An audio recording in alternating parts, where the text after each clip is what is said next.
Hello, everyone. Welcome to Off the Charts, episode 271. My name is Dan, and I shall be your host once again. So, cheers to you all. Before we start off, if you like this type of content, please like and subscribe and tell your friends. Don't forget to hit that little thumbs up and little bell to be notified when I publish new content like this. There you go. All right, here you go again. So, I did an episode probably about a month ago, a little less than a month ago, where it got me thinking, maybe I should do a couple of others from this series. So, today, the question is, or if you ask most people in the general, mostly hardcore fans, does every Rush album suck after 1982, which is Signals, which I just realized I didn't bring here, but you know, the picture is on the thumbnail. So many times I've talked with people who love Rush. It's one of their favorite bands. Oh, I only like the 70s stuff, and the last good album they did was Signals. Well, so here today we're going to go and investigate to see, is that actually true? Does every album from Rush suck after Signals? Short answer, no. But we'll go through them one by one and see what the hell is going on here. So after and I'm not going to say I'm a Rush expert. I know a lot about Rush. I've seen them live, I think 4 times now. Got my Rash t-shirt there. I love it there. So yeah, after Signals comes Grace Under Pressure. Now, some people will even say, you know, the people who say that this album came after Signals, therefore it sucks. Some people call it passable. I love it. I think it's a great album. Distant Early Warning, you know, never mind the cheesy video. It's a great song. But I gotta say, my second favorite song of all time is The Body Electric. And I friggin' love that song, especially side 2, man. It's like Kid Gloves is great. Sorry, Red Lenses. There's a lot of great songs on here, but I guess it's where they started adding some keyboards, even though there was keyboards before. I don't know. I don't get the this album sucks because it takes place after Signals. But I know that this one is passable. So there you go. Grace Under Pressure. Rush gets a thumbs up from me here. Now, next up we have Power Windows. Now, first of all, I heard of the name Rush. I knew who it was, a band, but this is the first song, The Big Money is the first song I ever heard or saw from Rush on a video, let's say. Or knowing I was listening to Rush, probably heard some songs back then. I didn't realize it was Rush. But yeah, Rush Power Windows goes into more keyboardy territory. The Big Money, I think, is one of their better songs out there. Marathon is another great song. Mystic Rhythms, it's good. I wouldn't say great, but a lot of people like this one here. To me, it's a good album, not great, but I don't know. I do enjoy the album cover. I was like, when I was a kid, I was like, the hell is this here? Like, Power Windows. I don't know, man. But yeah, here we go. Rush Power Windows to me gets it's good. I like it. All right. this one here. This pretty much one is considered to be their worst. So, Rush, Hold Your Fire. Very simplistic, but actually, I was laughing at the cover way back. I do like the cover and its simplicity right now. Um, Forced. It's this is as light as Rush would ever get. It's a lot more keyboards, a lot less guitars and ballsy stuff. I guess every band is allowed to adventure in different styles. I don't know there, but I would guess I'm not even sure if it is my least favorite now or whatnot there. But yeah, this is considered their worst one. Again, not by everybody. I'm just saying what the general public or Joe Schmo. Look at the Beyond the Lighted Stage documentary. I should have brought the copy there just to show you there, but there was a the bass player of Rage Against the Machine just pretty much on the documentary just goes, "Yeah, I don't really listen to Rush anymore." I'm like, that's pretty ballsy to say that in a documentary about one of your favorite bands, but some musicians just seem to like the prog stuff of the 70s all the way up to and think as they've accepted moving pictures and signals. I don't know. But anyway, to me, this one is, yeah, it does. It's not, let me put it this way, it's not because of the synthesizers or the keyboards that is probably one of my least favorites. It's just because I think the songs aren't really there, to be honest, there. Um, Time Stands Still, it's actually grown on me. It's got a singing with the singer from Till Tuesday. Force 10's good. Uh, yeah, Lock and Key's decent. The rest is just like, yeah. Anyway, Rush, Hold Your Fire. Love it or hate it. This is.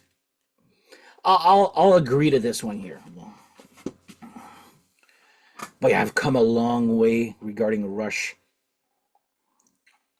Ask me back in 10, 20 years ago, I didn't own any Rush except maybe for greatest hits and here and there. Now here I am with the whole discography minus one, which is coming up, well, not soon, but soonish there. All right, next up, considered one of their worst, and believe it or not, this is my favorite Rush album. I don't care who knows it. Superconductor is my favorite Rush song of all time. But man, I've listened to this album so many times. I remember when Show Don't Tell came on the radio, and people were like, "Oh my God, Rush is back! They're back to hard rock." That what we like there. The Pass. I think it's good. Most people think it's great, and it's the only great song on the album. But Hand Over Fist, I enjoy. The whole album to me, I love. It's all about the songs, and they did look pretty cool there. There you go. So yeah, Rush Presto to me is actually my favorite. So that's what I mean by short answer. Does every album after Signals suck? Nope, because this is my favorite right there. And there you go. Next up, this one also, Rush Roll the Bones.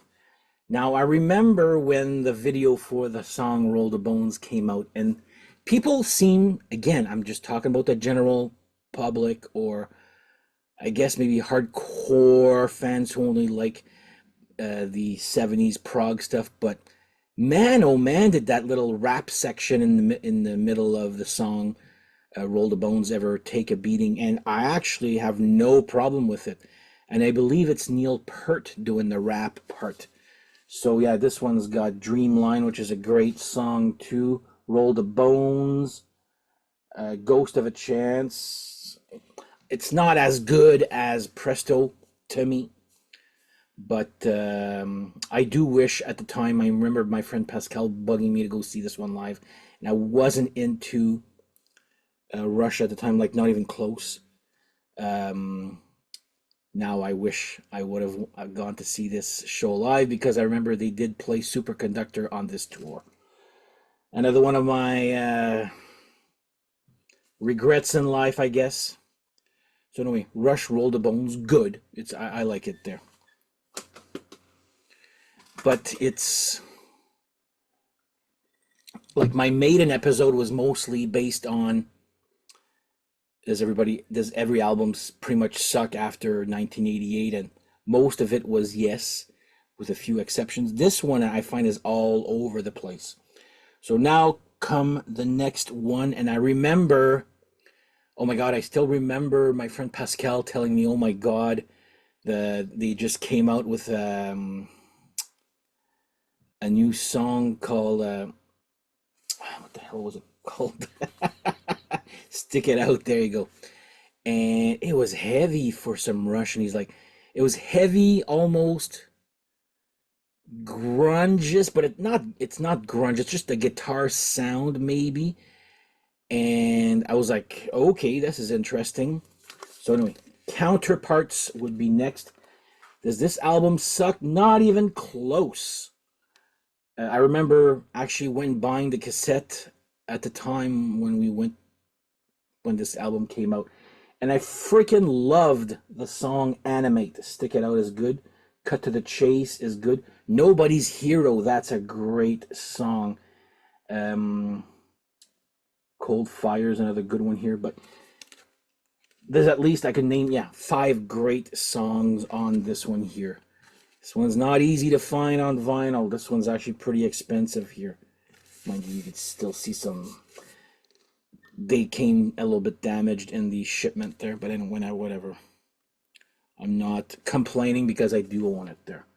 But yeah, not even close to this album sucking here. So Rush Counterparts. You got to look inside the little. Actually, I'll show you. It's got a lot of counterparts. Can't have all this together. Theater of Pain right there. I didn't know they were Motley Crue fans. Puzzle Piece, and I'm just looking at this right now really quick there. Tooth and Nail. But anyway, yeah, Yin Yang. I do like the album here. So there you go. Rush Counterparts. Big new for that one. Yes. Yeah, it doesn't suck. I just want to put this back in. I should have. There we go. Should not have taken it out, but whatever. All right, my first time seeing Rush live was on this tour, Test for Echo. Yeah, this album does nothing for me here. I mean, Driven's decent. Half the World, I do like that song. Resist, that's the one that they actually played acoustic on the Russian Rio there, so it kind of made me revisit. But I remember loving the tour, not really caring for the album itself. I remember buying it because I was in a little Rush mood after Counterparts and buying this. I was going, yeah, that's not great, I guess. But I do love this little Inukshuk because I have that. If you watch my shorts, my YouTube shorts, I post either 2024, or albums that I bought or forgotten albums, and you'll look at my turntable setup and you'll notice on the top of the Saxon candle I went and bought a little Inukshuk like this just in honor of Rush. And that was even before I had a whole bunch of albums. So I've always had a soft spot for Rush. It just took me a while to get into this band. Even though I've heard their songs many times and I've seen them live 4 times before I actually started buying their albums. So there you go. Rush, Test for Echo. Yeah, to me, does it suck? I find it just uninspired. There you go. That's my take on this one here. But anyway, Rush, Test for Echo. Meh. Then comes the break because Talk about having a bad 15 minutes there. This is when Neil Peart lost his daughter and his wife like 6 months apart. I was just like, wow, that's actually a bad thing to happen to somebody. I don't wish that on anybody. But yeah, there was a little break. And then they come back and come out with Vapor Trails. Now, I know my friend Pascal doesn't really care for this album. I love the song One Little Victory. I friggin' love it. Ghost Rider's decent. Earthshine is decent. It's just there's no a little like Hold Your Fire and Test for Echo. There's not many songs that I find great, except like I said, I do find One Little Victory great. And I want to say great, it's actually so freaking good. I love that song. It was so badly received at the time, I guess. They went and did a remixed version. Does a remixed version, well, yeah, it says so right here. Does it really help? To me, no. Like the songs are there, just you're just mixing it different. Will that make an album better or not? To me, no. But yeah,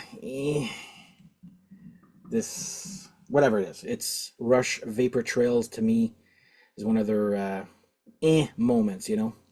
Probably in tying place with Hold Your Fire and Test for Echo was one of the worst ones. Sorry, that's not. I don't want to say the word worst. My least favorites. There you go. There is still some songs that I do enjoy. So Rush, Vapor Trails, yeah, doesn't do anything for me. Now, I don't. This is the one that I don't own, and I'm not spending over $200 for the vinyl of this. And I'll post the picture right here. Snakes and Arrows, which I thought was pretty decent. Not great, but very decent. Was it Far Cry? I did see the tour for that. So I saw Test for Echo, Snakes and Arrows, Time Machine, and something tells me I saw them 5 times. Because I saw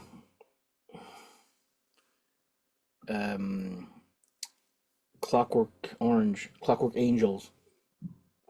Anyway, I forget. 4 or 5 times. So yeah, Snakes and Arrows was a fun show.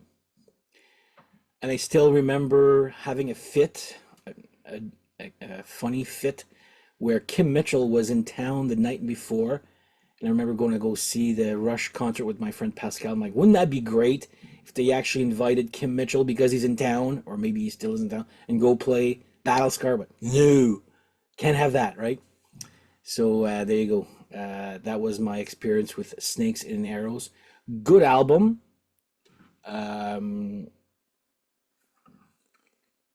Definitely better than Vapor Trails and Test for Echo there. I'll say that there. But I haven't listened to it that much because, like I said, I don't own it. I do own it digitally. But there you go. All right, this one here, I just want to show it off because I do own it. I don't know many people who actually have it on vinyl. So Feedback.